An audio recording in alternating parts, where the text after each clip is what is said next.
추운데도 불구하고 또 이 자리를 우리가 뜨겁게 기도함으로 가득 채우기를 간절히 소망합니다.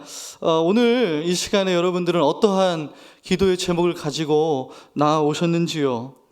오늘 우리가 각각 가지고 있는 기도 제목들에 대해서 잠시 돌아봤으면 좋겠습니다.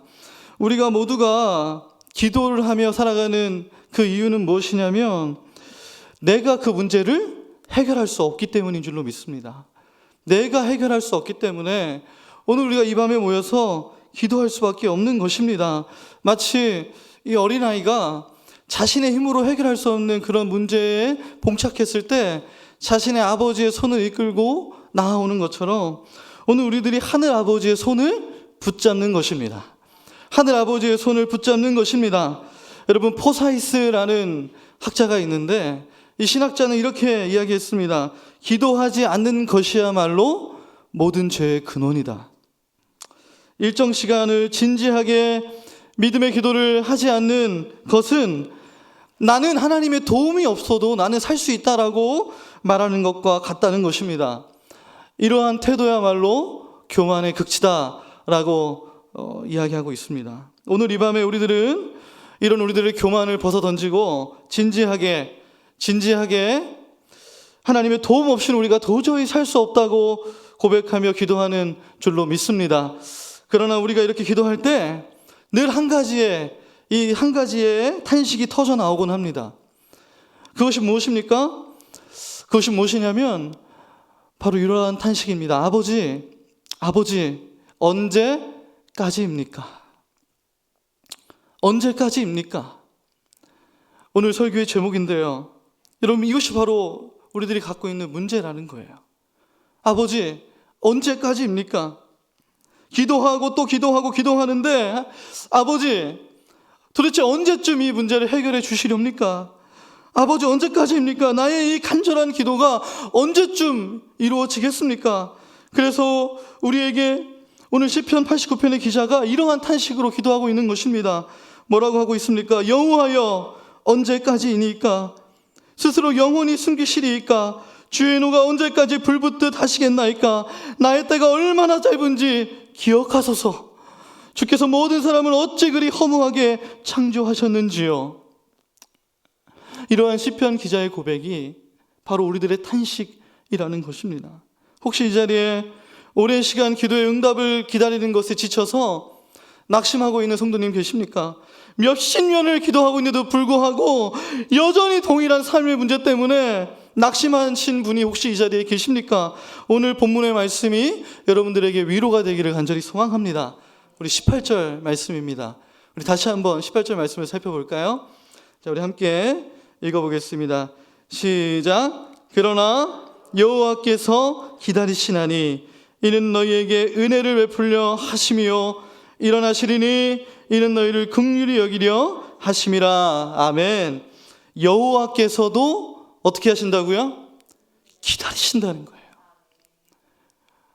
우리가 성경 속에 수많은 고백들을 보면은 다 내가 기다린다고 고백을 해요. 내가 기다리고 있습니다, 하나님. 그런데 오늘 이사야서 말씀을 보니까 드디어 깨닫게 되었어요.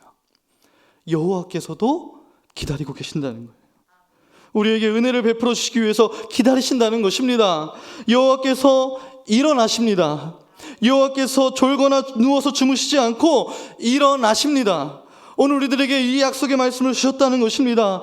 우리를 긍휼히 여겨주시기 위해서, 우리를 불쌍히 여겨주시기 위해서 여호와께서 일어나 기다리시고 계신다는 것입니다. 늘 저는 내 쪽에서 기다리고 있는 줄 알았어요. 그냥 내 쪽에서만 계속해서 하나님을 기다리고 있다고 생각했는데, 나만 계속 기다리고 또 기다린다고 생각했는데 그것이 아니었다는 것입니다. 이 기다림의 고통을, 이 기다림의 한숨을 나만 짊어지고 사는 줄 알았습니다. 그런데 오늘 주님의 음성을 들으시기 바랍니다. 여호와께서 기다리신다는 거예요. 여호와께서 기다리신다는 거예요. 여호와께서 나를 기다리시고 계신다는 거예요. 이 말씀이 오늘 지쳐버린 우리들의 심령 가운데 위로가 되기를 간절히 소망합니다. 여호와께서 우리를 먼저 기다리십니다. 우리가 먼저 기다리지 않았어요. 우리가 여호와를 먼저 사랑하지 않았듯이 여호와께서 우리를 먼저 기다려주셨다는 것입니다. 믿으십니까? 여러분, 그러므로 그것을 깨닫고 그것을 깨달음으로 여호와를 기다리는 인생마다 복이 있는 줄로 믿습니다. 오늘 우리들에게 여호와께서 기다리신다는 말씀이 어떠한 교훈이 되겠습니까? 우리들에게 마음의 위로만 줄 뿐 아니라 우리 안에 한 가지 퀘스천 마크를 떠올리게 한다는 것입니다. 어떤 물음표일까요? 여호와께서 기다리시는데 무엇을 기다리실까? 여러분, 오늘 이 시간에 우리가 이것을 해결해야 됩니다. 여호와께서 우리를 기다리시는데 여호와께서 나에게 오늘 무엇을 기다리고 계신지를 우리가 깨달아야 한다는 것입니다. 성경을 보니까 이 기다림의 본이 됐던 한 사람이 있습니다.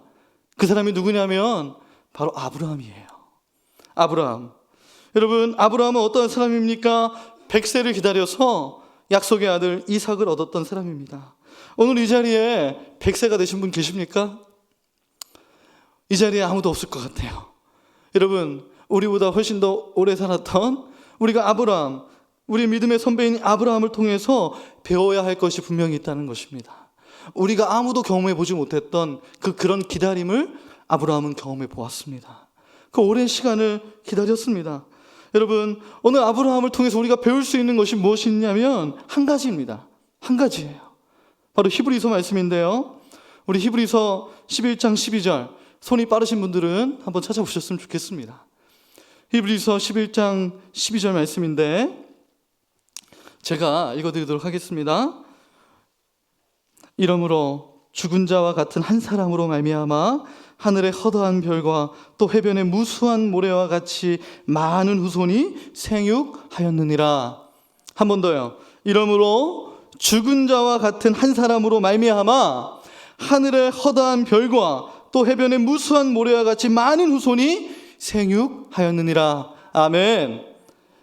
죽은 자와 같은 한 사람이 누구입니까? 오늘 우리가 읽은 이 히브리서 말씀에 이 죽은 자와 같은 한 사람이 누구입니까? 바로 아브라함이에요. 우리들의 기다림의 본이 되는 아브라함이 어떠한 사람이요, 어떠한 인생을 살았냐면 기다리다가 죽은 자와 같이 되었다는 거예요. 여러분, 이것이 무슨 의미일까요? 너무나도 오랫동안 이 약속의 아들을 기다렸기 때문에 너무나도 이제는 지쳐버려서 마치 죽은 사람 같았다라고 표현하는 것일까요? 물론 그러한 의미도 있겠지만 한 가지 더 중요한 의미가 있는데 그것이 무엇이냐면 바로 아브라함과 사라의 생식 기능이 완전히 끊어져 버렸다는 거예요. 이제는 완전히 죽어버렸다는 거예요.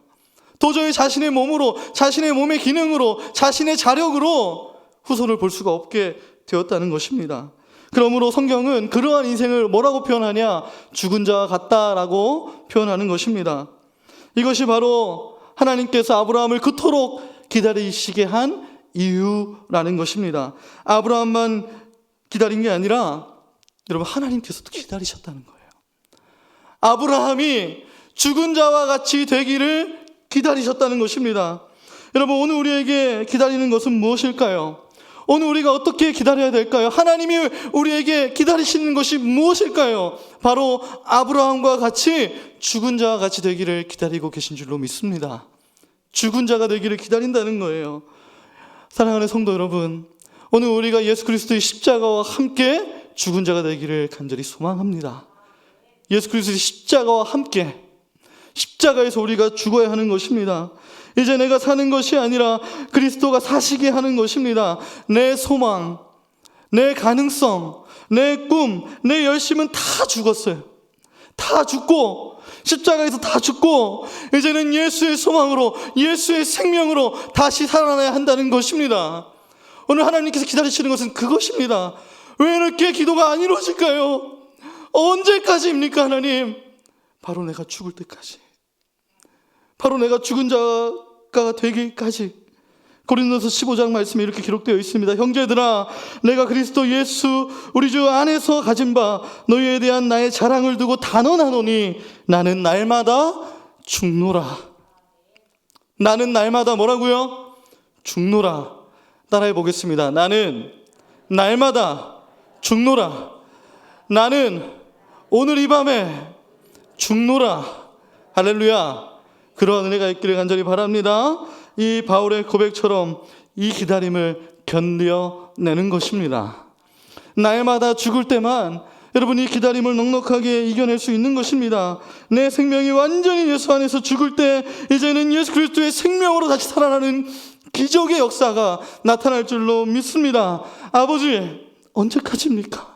아버지, 언제까지입니까? 오늘 내가 예수 안에서 죽고 다시 살아날 때까지입니다. 언제까지입니까? 내가 죽을 때까지 주님께서 기다리신다는 것입니다. 그때 우리가 가진 오랜 기다림의 열매가 드디어 맺혀질 줄로 믿습니다. 그때 우리가 그 열매를 누리게 될 줄로 믿습니다. 우리의 간절한 기도가 다 응답될 줄로 믿습니다. 시온에 거주하며 예루살렘에 거주하는 백성아, 너는 다시 통곡하지 아니할 것이라.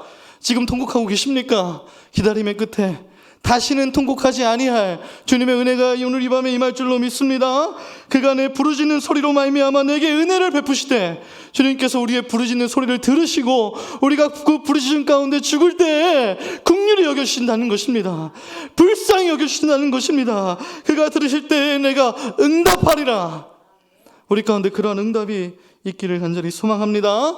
오늘 이 말씀대로 이루어지는 귀한 기도의 시간이 되기를 간절히 소망합니다.